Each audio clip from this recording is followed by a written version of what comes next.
Mone alo migraba diploma karo paripareka dutia dan dengan sama dijabi ini siapa tahu yang mau dipakai diploma ka di dengan sa ini dengan sa 1.6 ne 1.7 ko dijabi kama dipakai diploma ko sa family share with you ya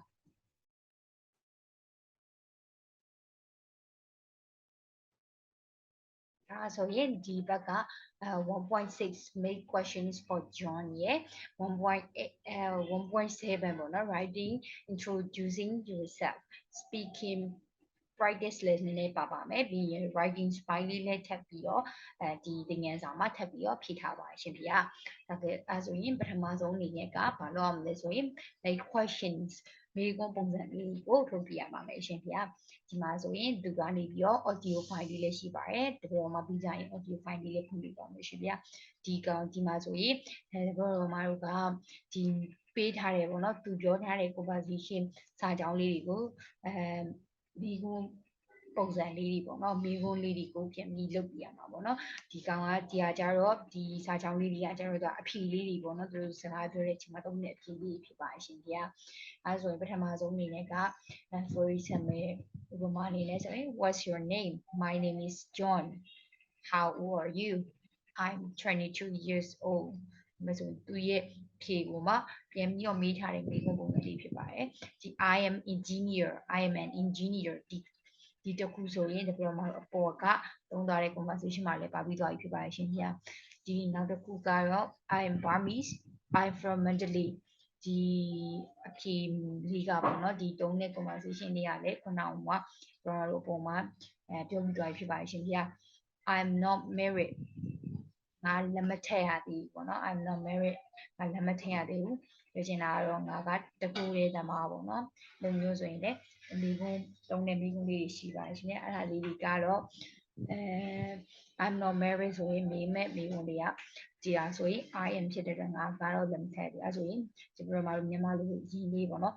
စဉ်းစားကြည့်မယ်ဆိုတော့ Are you married နေလက်ထပ်ပြီးသွားပြီလားအဲ့ဆိုကိုပြမပြ I am not married လက်မထက်ရသေးဘူးလိုမျိုးသုံးလို့ရပါတယ်ရှင်ဗျာအဲ့ဆိုရင်နောက်တစ်ခုအနေနဲ့ my favorite colors are black and yellow ဒီပုံစံလေးကိုတော့ဘုံဘုံတို့ဖရားတို့အရင်တုန်းကလည်းတွေ့ဘူးလိမ့်မယ်လို့ထင်ကြပါတယ်ရှင်ဗျာဒီဒါလေးကတော့မဆို favorite colors ပေါ့နော်သူရဲ့ဒီစာကြောင်းမှာဆိုဒီပြောမှာတို့ key points ပေါ့နော်ဒီကအချက်ကိုထုတ်လိုက်မယ်ဆိုရင် favorite colors ပေါ့နော်ဒီ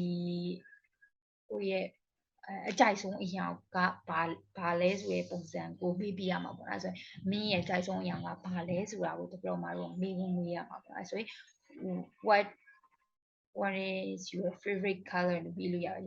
ယ်လူတိုင်းလူတိုင်းမှာကျတော့ကိုကြိုက်တဲ့အရာကတစ်မျိုးလည်းရှိနေဆို what are your favorite color ဆိုတော့ what is your favorite color မင်းကြိုက်ဆုံးအရာကဘာလဲဆိုဟိုကနေပြီးတော့တစ်ခုသုံးမဟုတ်နှစ်ခုသုံးခုလည်းဖြေလို့ရပါတယ်ရှင်ဖေနောက်တစ်ခုပေါ့နော် my favorite sport is football ဒီမှာဆိုရင်ဒီတော့မှာလို့ကြီးပွားရှာမယ်ဆိုရင် favorite sport နော် sport ဆိုတာအားကစားအဲဆိုရင်အကြိုက်ဆုံးအားကစားအဲဆိုမိကုန်းပုံစံလေးကမင်းရဲ့အကြိုက်ဆုံးအားကစားကဘာလဲအဲဆိုရင် what is your favorite sport မိကုန်းပုံစံလေးက what is your favorite sport မင်းရဲ့အကြိုက်ဆုံးအားကစားကဘာလဲ my favorite sport is football ဒါမှမဟုတ် my favorite sport is riding ဒါမှမဟုတ်ဆို my favorite sport is swimming အဲ့ဒါကြီးအကုန်လုံးဖြစ်နိုင်ပါတယ်နောက်တစ်ခုက my hobby is traveling အဲဆိုရင်ဒီမှာ key point ရှာမယ်ဆိုရင်ဒီပေါ်မှာတို့က hobby ဆိုတဲ့စကားလုံးလေးကိုတွေ့ရပါတယ် hobby ကဒီပေါ်မှာခုနပြောတော့ဘယ်လိုပဲဝါသနာကိုယ့်ရဲ့ဝါသနာကိုလောက်ရတာပျော်နှံ့တဲ့အရာပေါ့နော်အဲဆိုရင် what is your hobby အဲ့လိုမျိုးလေးလည်းသုံးလို့ရပါတယ်ရှင်ဗျာနောက်တစ်ခုက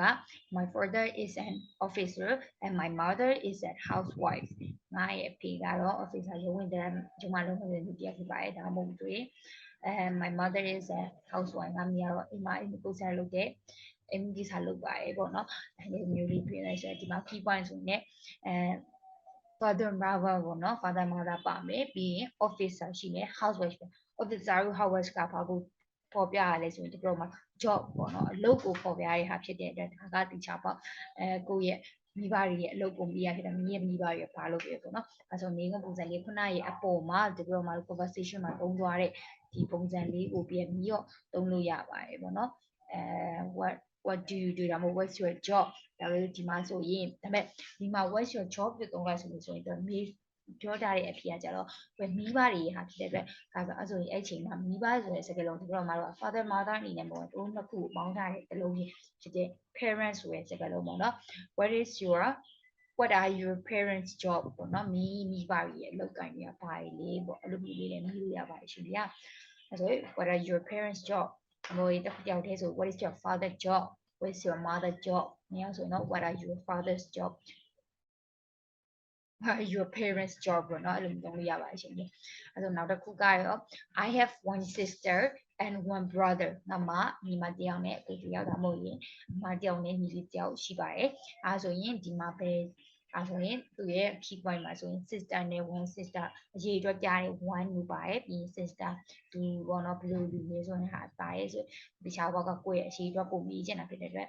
အဲ့ဆိုရင်ဒီမှာဆိုရင်မိကုန်းမုံခံအနေနဲ့ရေတော့ကိုမြည်ရဖြစ်တဲ့အတွက် how many ဘာမဟုတ်ဘူးဆိုရင် how much အခုရဲ့တစ်ခုပေါ့နော်ဒီပါဆိုရင်တော့ how many ကလူရေးအတွက်ရှိတွဲလို့ရရဖြစ်တဲ့အတွက် how many brothers and sister do you have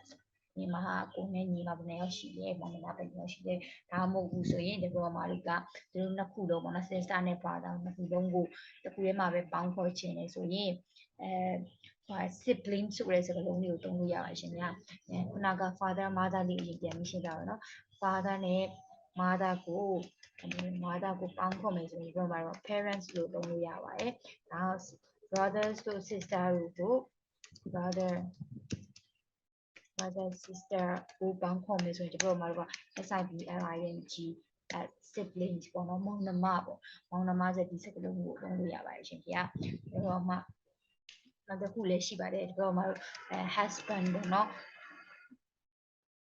ယောက်ျားရဲ့ဒါမှမဟုတ် wife မိန်းမရဲ့အဲ့လိုမျိုးညပေါ့ဒီနှစ်ခုပေါင်းခေါ်ခြင်းနဲ့ဆိုဒါမှမဟုတ်သူညကိုပြောက်ပြီးခေါ်ခြင်းနဲ့ဆို spouse ဆိုတဲ့စကားလုံးကိုလည်းသုံးလို့ရပါတယ်ရှင်ဗျာ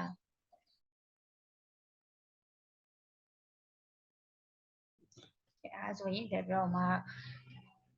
နောက်ဆုံးတစ်ခုချအောင်ပါဒီတော့မှနောက်ဆုံးတစ်ခုကတော့ my phone number is ကိုရဲ့ဒီမှာဆို key point က phone number ပေါ့နော် phone number အဲ့ဆိုရင်တေချာရဲ့မိကုန်းကသူ့ရဲ့ phone number ကိုသိချင်လို့မိရဲ့မိကုန်းဆိုတာတေချာတော့ပါရှင်ဗျအားလုံးမိကုန်းကမင်းရဲ့ phone number ကဘာလဲပေါ့နော်စကားလုံးမိကုန်းပုံစံကဘာလဲအဲ့ဆိုဘာလဲဆိုတော့မြန်မာအင်္ဂလိပ်လိုဆိုရင် what အဲ့ဆို what is your phone number မင်းရဲ့ phone number ကဘာလဲအဲ့ဆိုတော့ phone number ကိုပြောပြပြီးတော့မှဖြစ်ပါတယ်အဲ့ဆိုရင်ဒီတော့မှအခု audio file လေး share ခွင့်ပြုပါရှင်ဗျာ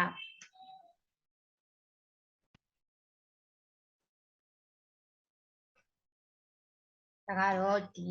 ခုနက make questions for John ရဲ့ audio file လေးဖြစ်ပါတယ်ရှင်ဗျာ 1.6 make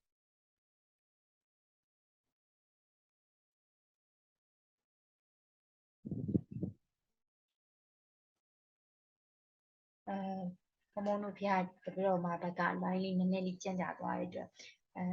တောင်းပန်ပါတယ်ရှင်ဖျား audio file က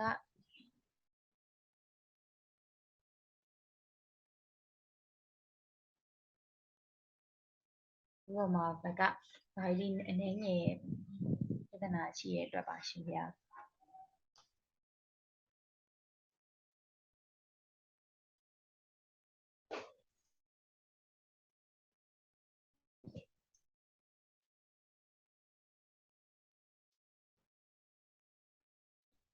တော့မှာ audio file ကိုထောင်းတော့ဆွဲပြီးပြန်ပြီးဖွင့်ပြပေးပါမယ်ရှင်ဗျာ 1.6 Make questions for John.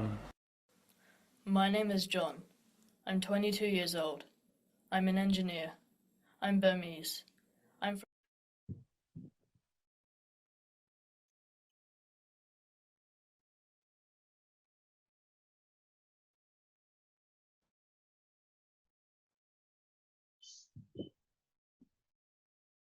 1.6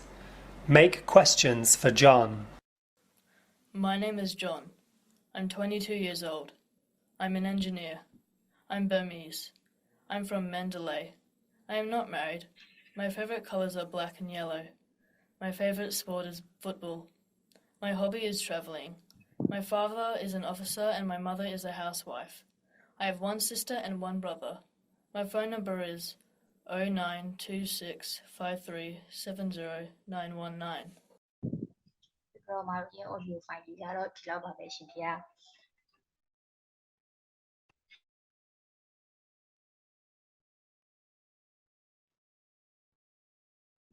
ပေါ်မှာနောက်တစ်ခုဖြစ်တဲ့ 1.7 ပေါ့နော် writing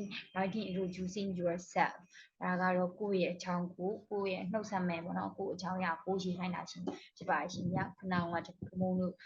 ဘုံတို့ရကိုယ့်ဘာကိုပေါ့နော်လေ့ကျင့်ပြီးသွားလိမ့်မယ်လို့ပြောမာယူကြည့်ပါရှင်ဗျာဒီငယ်စာအနေနဲ့ကကြတော့ဘုံ